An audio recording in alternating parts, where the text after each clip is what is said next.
This season of the Urban Conservative Podcast is brought to you by Newton for Senate, working to improve education, reduce taxes, and keep North Carolina #1 for business. Find out more at newtonforsenate.com. This episode of the Urban Conservative has also been sponsored by Case Technology Consulting. Help your business get value out of its data and become more efficient and streamlined. Case Technology Consulting. Check out the link in the description.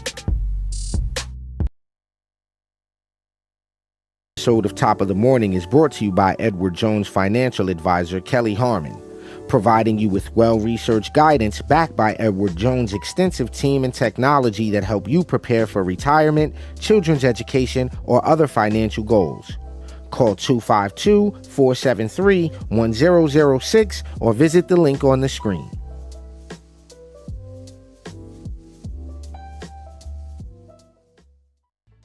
All right, ladies and gentlemen, top of the morning to you. This is Abdul Ali. You're checking out Top of the Morning, the best 30-minute morning show on the planet. If you haven't done so already, please jump on over to the website you see on your screen, tuconservative.com.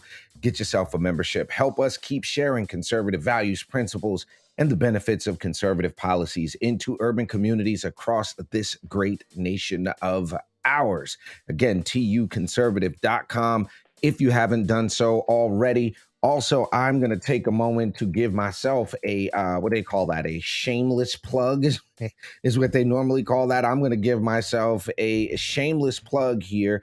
If you are indeed going to the NCGOP convention this June 8th through the 11th in Greensboro, I myself am running for NCGOP vice chair. Now, why, might you ask, Abdul, are you running for NCGOP vice chair? Well, ladies and gentlemen, I've got a vision to help this party do more in 2024. We have some historic opportunities for us. We've got to get a Republican back in the White House. We've got to get a Republican in the governor's mansion. We need to maintain our majorities. We need to expand and grow the party. We need to compete in urban areas, and that is what I'm looking to do. So if you haven't done so already, make sure you're registered for the June convention. You can go to tuconservative.com, hit that tab that says Ali for NC, and you can find out all about my campaign for NCGOP vice chair. Also, while you're on that website, you can jump on over to sponsor an episode, as you see there, and you can get yourself a handy dandy mug, a handy dandy t-shirt, or something like that to support the Urban Conservative and what we do here to keep the dice rolling. All right, I'm going to give it to you. Since Raheem is out and about, we've got our handy dandy Frederick Douglass Foundation mug. And the reason my mug shot this morning is with the Frederick Douglass Foundation is because we are going to be in Anson County a little bit later today for the Douglas-Lincoln debate, one act play and dinner. I got to give a super shout out to the Anson County GOP, Sandra and the whole team there, for helping us organize and put that on and helping us to engage and outreach and really, really work to grow the conservative movement in our state. So thank you, and I will see you guys out in Wadesboro at the Lockhart Taylor Center. If you are interested in getting tickets to that, you can reach out to us here. You can also go to Anson Debate. Douglas Debate Anson.eventbrite.com and get your tickets for that, or you can reach out to us here. First thing we're going to do this morning, ladies and gentlemen, we all know, I'm just going to get it out of the way. Trump has actually broke CNN at this point, is what it sounds like to me. I think some of the responses, I didn't need to watch it. I just didn't need to watch it. And I'll tell you why I didn't need to watch it. The reason I didn't need to watch it is because as soon as you said Trump and CNN, I already knew where that was going to go. I already knew it was going to go terrible, not for Trump, but it was going to go terrible for CNN. And it actually did. The clips that I saw, first of all, I don't think that was the right tone for the moderator to set. That seemed like less of a town hall and more of a how do we get him with a gotcha question. But it was also interesting to hear in some of the little snippets that I heard, the reactions from some of the audience. It sounded like there were some actual Trump people in the audience. And I just saw something pop up. Shouts out to Valerie Johnson. Top of the morning to you, Sister Valerie Johnson. Congratulations for a great event, being a part of a great event last week, celebrating women here in the state of North Carolina. Got to give a big shout out to that. But again, I think that we'll see. I just the numbers are looking really strong. The polling numbers are really strong, and it appears that Trump is the front runner. And again, I think it was just a mistake for CNN to maybe I'm wrong. Maybe it was for the ratings. Maybe CNN is doing so bad they just had to go to Trump to get the ratings back. That's just my thought process. Is that CNN is on the way out. Their ratings are in the tank, and they needed to do something. I mean, but the interesting thing about it is to watch CNN's response to it and all the stuff that they're putting out there about it. I saw a couple of things. Anderson Cooper said, I don't intend to support him. GNC senators are pushing back, blah, blah, blah, blah, blah. But you see that CNN is doing everything they can. They knew it was going to be what it was. I mean, I don't see how any one executive, okay, up at CNN thought that bringing Donald Trump onto that platform, onto that TV station was going to go well for CNN. I don't see how they thought that was going to happen. The most interesting thing to me was when they and I saw this clip is when Trump was saying, I just want people to stop dying. They're like, yeah, but do you want Ukraine or do you want Russia? I want people to stop dying.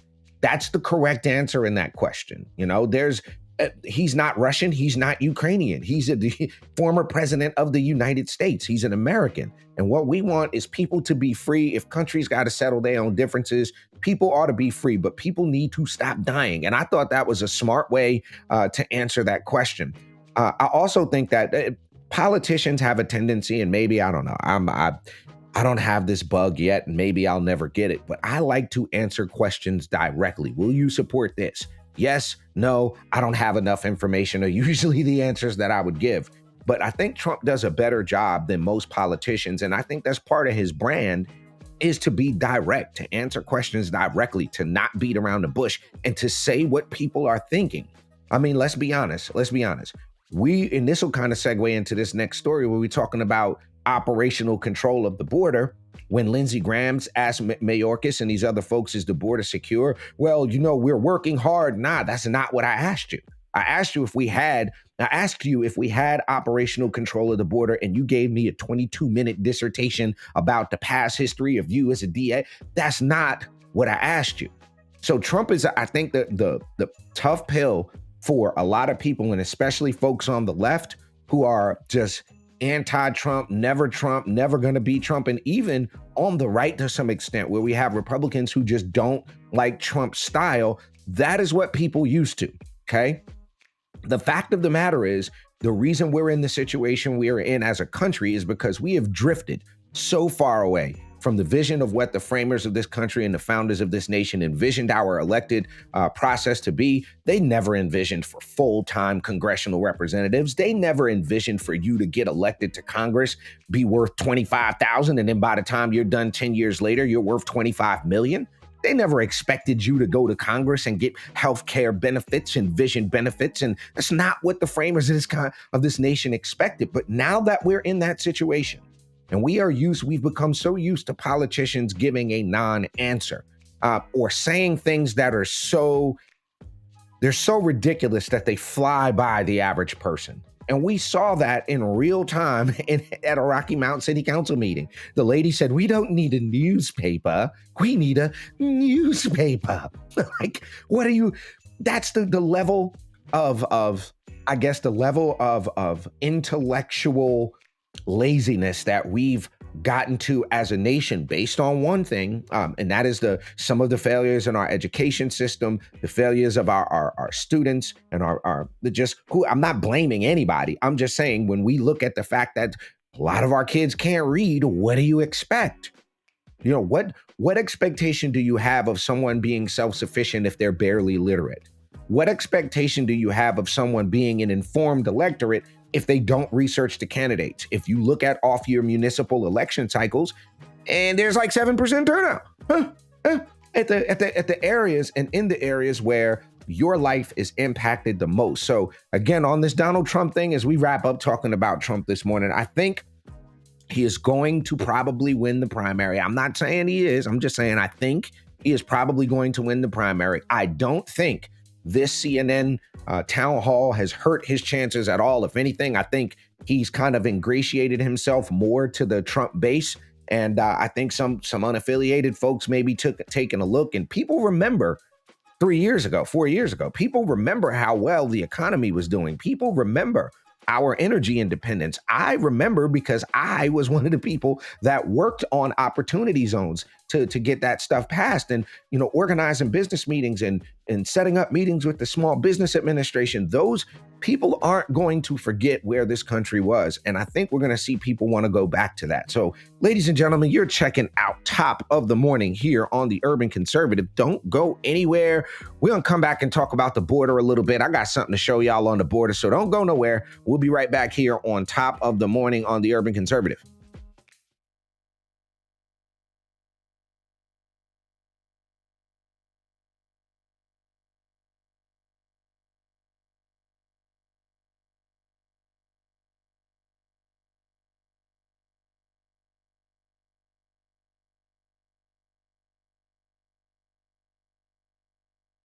This season of the Urban Conservative podcast is brought to you by Newton for Senate, working to improve education, reduce taxes, and keep North Carolina #1 for business. Find out more at newtonforsenate.com. This episode of the Urban Conservative has also been sponsored by Case Technology Consulting. Help your business get value out of its data and become more efficient and streamlined. Case Technology Consulting. Check out the link in the description.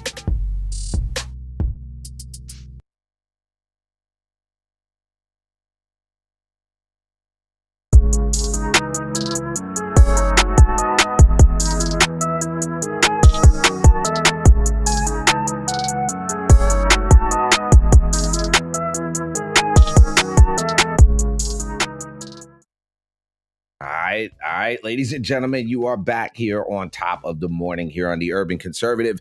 As always, jump in the comments. Let us know when you're watching from so we can get you a shout out. I saw my homegirl, Valerie Johnson. She gonna get me when I said that, but shouts out to Valerie. Shouts out to Marla, Moore County and surrounding areas on the check-in. Big up to everybody that's on the check-in and supports the podcast and the platform and all that good stuff. Got to give a big up to my good friend, State Senator Paul Newton. Thank you for all your support. Before we talk about the border, though, I do want to let folks know, if you haven't registered already, you need to register for state convention. You can go to the NCGOP website and register for the state convention. You need to do that. It is going down in Greensboro, June 8th through the 11th at the Corey Center. You see it. 45th President Donald J. Trump will be in the building. Vice President Mike Pence, 48th Vice President, will be in the building. Governor Ron DeSantis will be in the building. And for faith-based folks, Ralph Reed, founder and chairman of Faith and Freedom Coalition, John Solomon, chief executive officer and editor-in-chief of Just the News. And as you can see it, an amazing lineup of Republican leadership, from our good friend Senator Ted Budd to Congressman Dan Bishop and Chuck Edwards and Mark Robinson, and just a great amount of people going to be there. So if you haven't done so already, make sure that you are registered to get yourself to the convention. I got to give a big shout out to Rocky Mount. I'm seeing Rocky Mount in the building. Big up Edgecombe and Nash County. Got to give a big up to Rocky Mount in effect. If you haven't done so already, reach out to us. We are working on a docu-series about Rocky Mount and uncovering some things there, which leads me to cover this real briefly. We talked about it yesterday.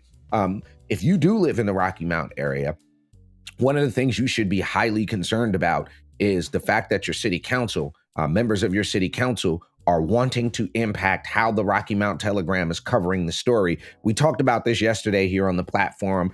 Can we get a meeting on an agenda to change to pressure the paper into changing how it covers the Rocky Mount Telegram? We want to change how the Rocky Mount Telegram is covering Rocky Mount. Well, the fact of the matter is, it sounds like to me somebody is up for re-election and they don't want all that negative news negativity in the news. But when you look at what happens in Rocky Mount, okay, when you look at local news and I'm just going to do it because we can. We're going to go to local news and then we look at what happens here. So what's happening? First, Love Walk to reach out to city residents. That don't look like crime. Officials present annual budget requests. That don't look like crime. Event Senator Hoth Youth Sports Camp. That don't look like crime. Edgecombe Schools target mental health issues. That don't look like crime. Oh, but now we get into some crime. Ex-Nashville Library Director charged with embezzlement. Ex-fire official seeks answers about retirees. So this idea that all this paper covers is the crime, but then you got to look at this. Police investigate shooting at McDonald's. You're not mad that there was a shooting at McDonald's. You mad that they put it in their paper. Prison official accused of sex crime. Mad at them that they put that in that paper. Police see suspect in shooting in Cedar Brook area. You're not mad at the shootings that are happening. You're mad at the fact that this newspaper is covering it. And as I look at the Rocky Mount Telegram, they're doing what most newspapers do, which is cover what's happening in the area. Now, if you don't like the fact that you've been in office for 20 years, I don't live there, and nor do I have to live there to point out the fact that if you've been on the job for 20 years, okay, and things ain't gotten better, you own that failure. Not just the one city councilman, anybody that's been up there for 20 something years, and the city has gotten progressively worse. We pulled it up yesterday. It's not even up for debate. The lady that spoke at the city council meeting said that Rocky Mount is not on the worst crimes list until you actually pull up a worse crimes list and you see it's actually there. So the reality of it is we have to, and you have to, not me because I don't live there, but I will be coming. Don't you worry, I will be coming. But here's the thing. You as the local folks need to be highly concerned when your local government starts talking about putting people together to pressure a newspaper to cover things differently. In this country, we have a First Amendment, we have a freedom of the press, we have the right to hold our elected officials accountable. So when you see an elected official banging on the table and screaming bloody murder and acting like a gangster talking about, how dare you challenge us? It's because you decided to run for office, my dude. You decided to sit up there on that dais and be a politician, my dude. That's why you get challenged. Just because you hook me up with a deal or you do something for economic development don't mean you bought my silence or my complicity. And that's the problem with a lot of these politicians. They think if you do something with them or they do something for you, that somehow buys your complicity and buys your silence. Well, if you live in Rocky Mount, you better watch out, be a part of those meetings where they're going to talk about pressuring a newspaper to do something differently. If I were you and I lived there, I would be absolutely livid about it. I wouldn't want my local government talking to the newspaper, trying to control what they say, what they do, and how they do that. One other thing I'm going to talk about real quick this morning. I was going to take a break, but I'm just going to go over to this because it's a weird idea to me. If I come to you and I say, hey, does this drain work in the sink? And I turn on the water and the water's draining out of the sink or the sink is backed up. The drain's not working. Either something's working or something ain't working. There's no in between something working and something not working. So if we were to look at this, right, and I'm just going to do it. If we were to look at this, okay, does this appear to be operational control of our southern borders, ladies and gentlemen? Does this look like anyone has control?